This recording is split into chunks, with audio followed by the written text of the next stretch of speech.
India TV YouTube channel को subscribe करें और बेल आइकन दबाएं। नमस्कार, मैं हूं पंकज भार्गव। अब बात गुजरात की करते हैं। गुजरात में पहली बार वो हुआ है जो आज तक कभी नहीं हुआ। गुजरात में पूरी की पूरी सरकार ही बदल गई। बीजेपी ने गुजरात में नया प्रयोग किया है, नया एक्सपेरिमेंट किया है। गुजरात में नए मंत्रिमंडल के शपथ ग्रहण के बाद क्या अहम बातें सामने आई हैं, आपको वो दिखाते हैं।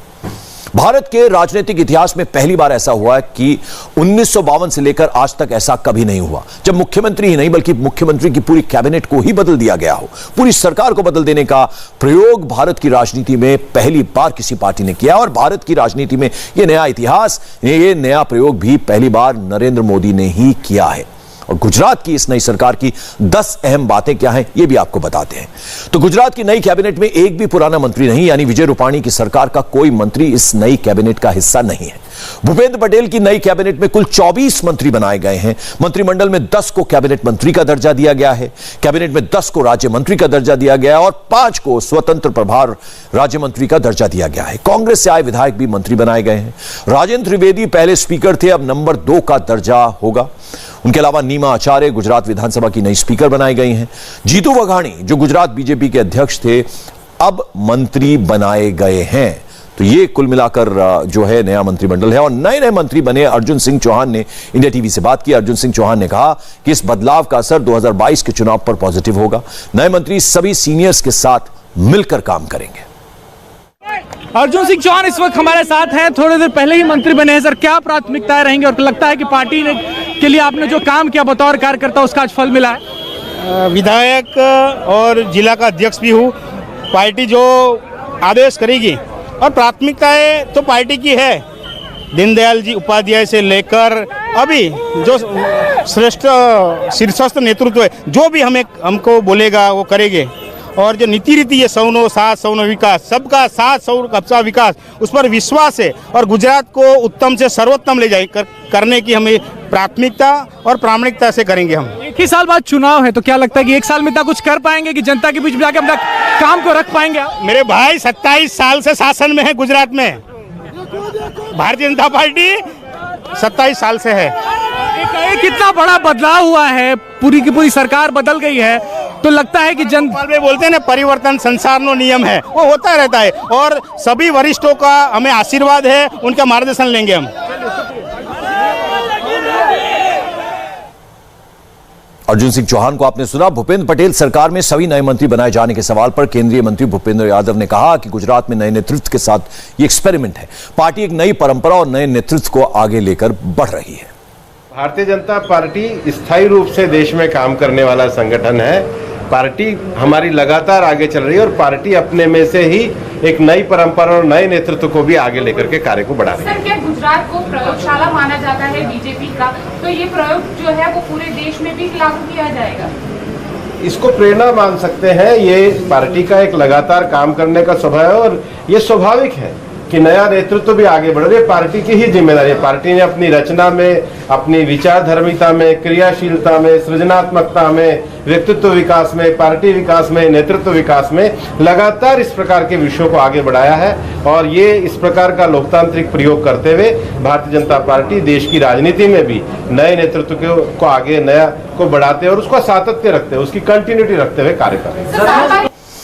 और अहमदाबाद से हमारे एसोसिएट एडिटर निर्णय कपूर हमारे साथ जुड़े। निर्णय, आज जो मंत्रिमंडल बना है उसमें किन किन बातों का ध्यान रखा गया है?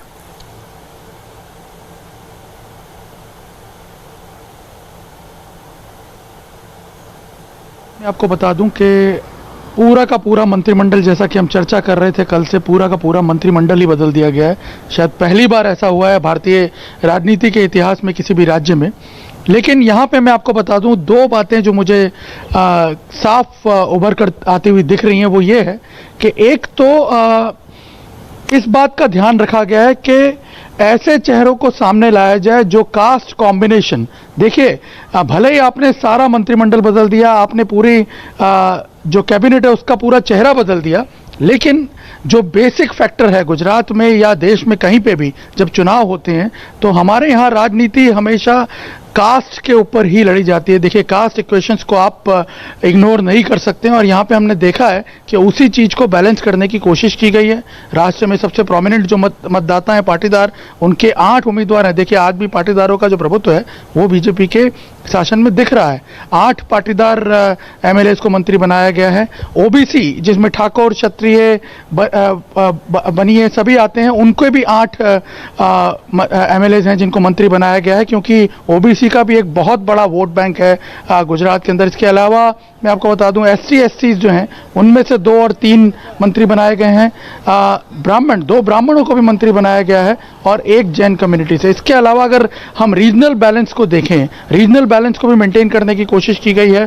साउथ गुजरात, जिसने कि बीजेपी को पिछले 2 से 3 चुनाव में सबसे ज्यादा सीटें दी हैं, वहां से मंत्री भी सबसे ज्यादा हैं, 7 मंत्री हैं। और इसके अलावा गुजरात की जो राजनीति में सबसे बड़ा केंद्र है राजनीति का, वो है सौराष्ट्र, जहां से सबसे ज्यादा सीटें आती हैं। वहीं से इनफैक्ट ये कहा जाता है जो सौराष्ट्र को डोमिनेट कर सकता है वो गुजरात की राजनीति को डोमिनेट करेगा। वहां से भी 7 एमएलएस को मंत्री बनाया गया है।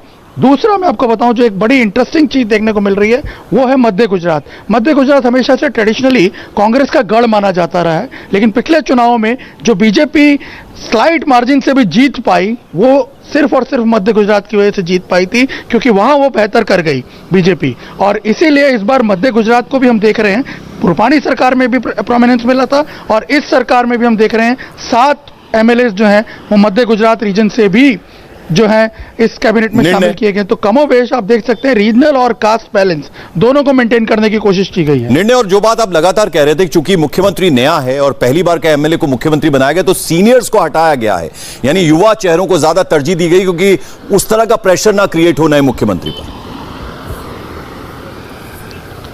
बिल्कुल, ये एक बहुत बड़ा फैक्टर है पंकज, इसमें कोई दो राय नहीं है, क्योंकि एक नया मुख्यमंत्री है जिसके पास इतना अनुभव भी नहीं है प्रशासन का, और जो अनुभव है भी वो लोकल बॉडीज के लेवल पर है। आपको पूरा राज्य चलाना, और ऐसे में अगर पावरफुल सीनियर मंत्री होंगे, हो सकता है कि कम्युनिकेशन गैप रहे, कॉन्फ्लिक्ट्स रहें और वो कहीं बाहर आए तो फिर से सरकार की छवि पे एक बुरा असर पड़ता है। और दूसरी बात मैं आपको बता दूं, जो सर्वेज आ रहे थे पार्टी के ही इंटरनल सर्वे, वो एंटी इनकम्बेंसी की जो वेव है वो बहुत स्ट्रॉन्ग वेव है ऐसा इंडिकेट कर रहे थे। ठीक है, बहुत बहुत शुक्रिया। वक्त कम है, बहुत बहुत शुक्रिया इस तमाम अपडेट के लिए, इस जानकारी के लिए आपका।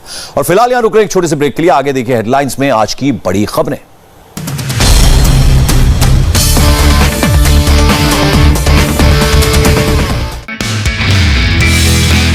नमस्ते, मैं हूं मीनाक्षी जोशी। वीडियो और खबरों से अपडेट रहने के लिए India TV YouTube channel subscribe करें, बेल आइकन दबाना ना भूलें। जुड़े रहें इंडिया टीवी के साथ।